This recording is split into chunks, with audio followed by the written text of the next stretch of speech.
Respect. Most of us arrive in recovery with a complicated relationship to the word respect, even if we don't realize it at first. We've heard it used in arguments, thrown around as an accusation, or demanded like a debt. We've said things like, "I deserve respect," long before we had any idea what that actually meant. For some of us, respect felt like something that had been taken from us. For others, it felt like something we were owed once we finally got our lives together. And for many, respect was tangled up with fear, authority, or control in ways that were never examined closely. In active addiction, respect often looks loud. It shows up as posturing, bravado, or the need to be seen as untouchable. It can look like dominance or distance, like making sure no one gets close enough to see weakness. Sometimes it looks like being agreeable to the point of disappearing, because staying invisible feels safer than being challenged. In either case, what we call respect is usually something fragile and performative, built on keeping people at arm's length or keeping them guessing. For some of us, respect meant being feared. For others, it meant being needed. For still others, it meant never being questioned. But underneath all those versions was the same unstable foundation. The moment circumstances changed, the moment power shifted, the moment people stopped responding the way we expected, what we thought was respect evaporated.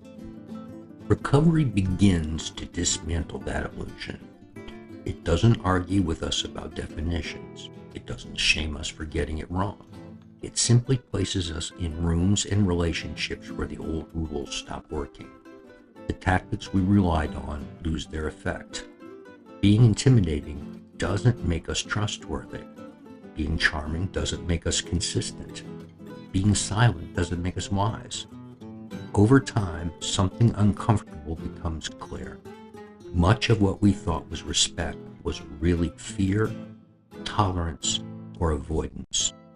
And once we see that, we can't unsee it. My name is Steve, and this is On Life's Terms. This channel exists for people who are trying to live recovery as it actually unfolds, not as a performance and not as a collection of slogans. These conversations are about the internal work that doesn't always show up immediately on the outside. The quiet recalibrations, the uncomfortable realizations, the principles that sound simple until we try to live them consistently. Respect is one of those principles.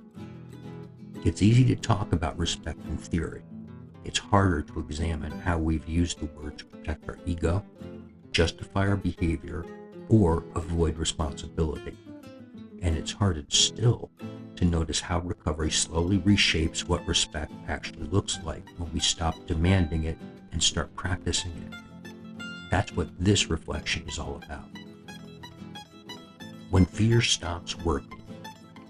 One of the first cracks in our old understanding of respect appears when we notice that people are no longer responding to us the way they used to. The room doesn't shift when we speak. Our opinions don't land with the same weight. The looks we get are neutral rather than deferential. At first, this can feel like disrespect. It can trigger old instincts to assert, correct, or withdraw. If we're honest, many of us relied on fear more than we realized. Fear kept people quiet. Fear kept them compliant. Fear kept them from pushing back or asking questions we didn't want to answer. Fear created space, but it was a brittle space, one that collapsed the moment pressure was removed. When fear stops working, it can feel like a loss of identity. We may feel suddenly smaller, less relevant, or exposed. But if we stay present long enough, something else becomes visible beneath that discomfort. People aren't afraid anymore, and strangely, that's where something healthier begins. Recovery offers a different kind of influence, not one built on unpredictability or control, but one rooted in steadiness. People begin to notice who shows up consistently, who follows through, who listens without interrupting, who doesn't need to dominate the conversation or prove a point. This kind of presence doesn't demand attention. It earns it slowly. And that slowness matters, because respect that grows over time is far more durable than respect extracted in moments of pressure. Learning to treat ourselves differently. It's impossible to talk about respect in recovery without talking about how we treat ourselves. Long before we disrespected others, many of us learned to disrespect ourselves in ways that felt normal. We ignored our limits. We broke promises we made to ourselves. We dismissed internal warnings and called it resilience. We accepted chaos as the price of survival. Recovery interrupts that pattern in practical ways.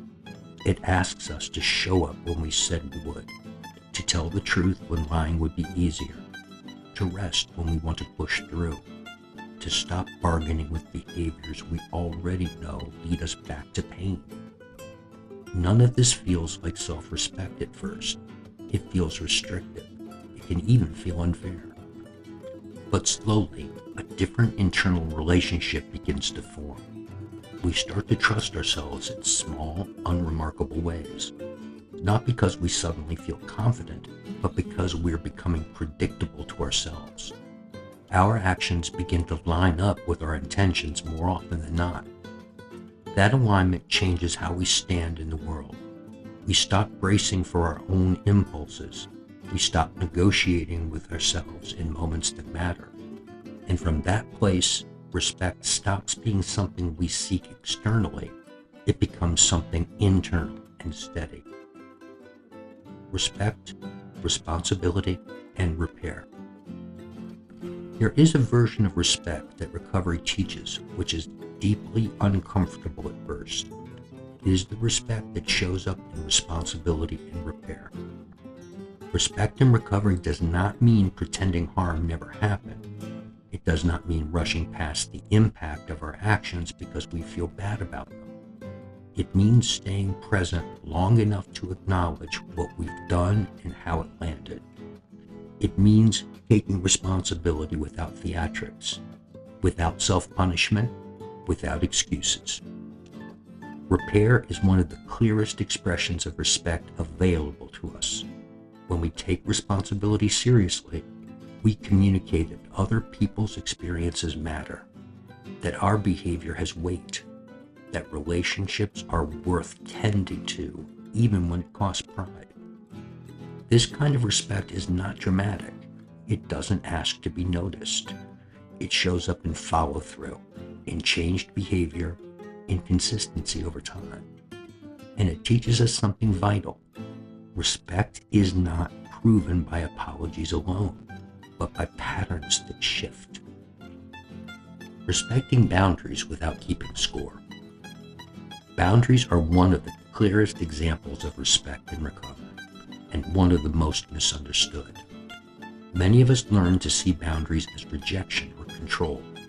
We interpreted them personally, even when they weren't meant that way. Recovery reframes boundaries as clarity. Boundaries simply names what is sustainable and what is not. When we respect boundaries, we stop managing outcomes that don't belong to us.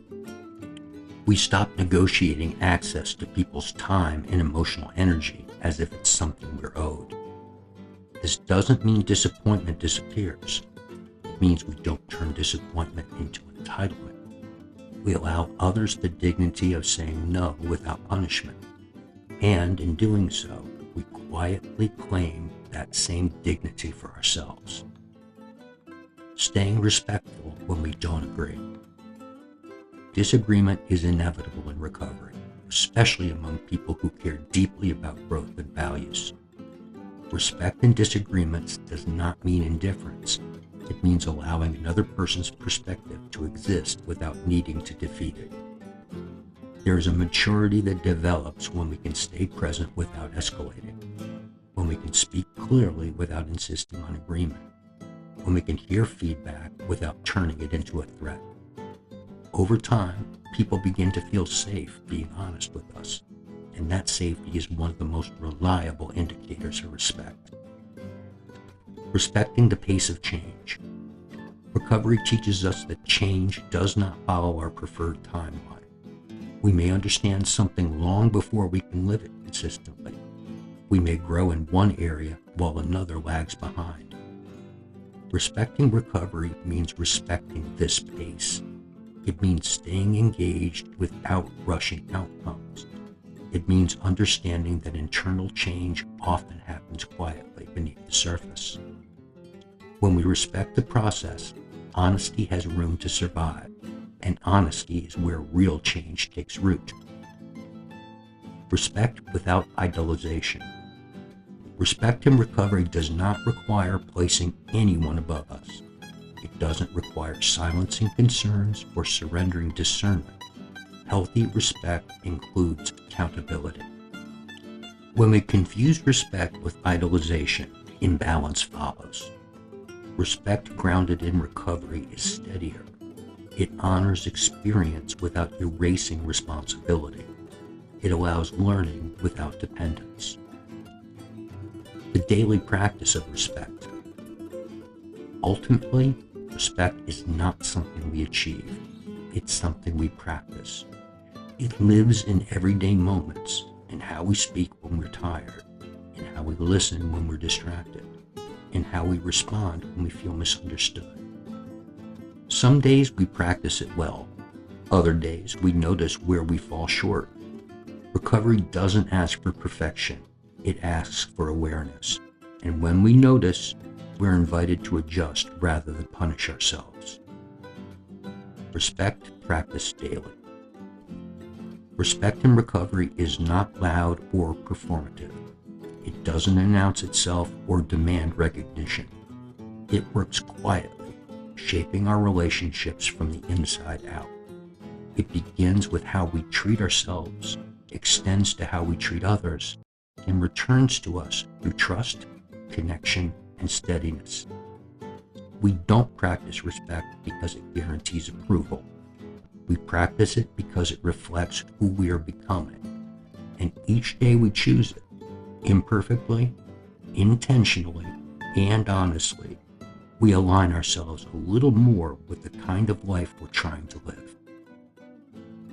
This is what On Life's Terms is about.